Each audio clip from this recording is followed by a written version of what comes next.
Mein Name ist Tobias Schirra und ich bin wissenschaftlicher Mitarbeiter am Fachgebiet Produktentwicklung und Maschinenelemente der TU Darmstadt.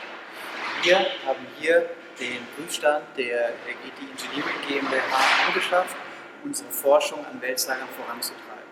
Wir untersuchen einerseits die schädigende Wirkung von Strömen auf Wälzlager und andererseits den Zusammenhang zwischen den elektrischen Eigenschaften von Wälzlagern und den Betriebsbedingungen.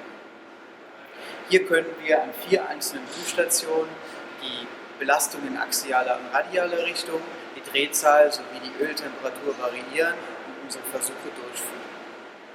Wir haben hier schon einige Forschungsergebnisse erzielt und veröffentlichen können. Elgeti Engineering's LPROX 80E is a specially designed test rig for examining the effects of electricity on bearings. It features 4 independent stations, each of which has its own lubrication system. The operator controls the oil type, temperature, and flow rate. Axial and radial forces are applied with hydraulic cylinders and measured with load cells. Each bearing is equipped with its own temperature probe. Individual electrical connection ports are present for each bearing. High-frequency voltages and currents can be applied and measured at up to 50 kHz. In particular, this allows effects of the bearings due to power electronics to be simulated and studied.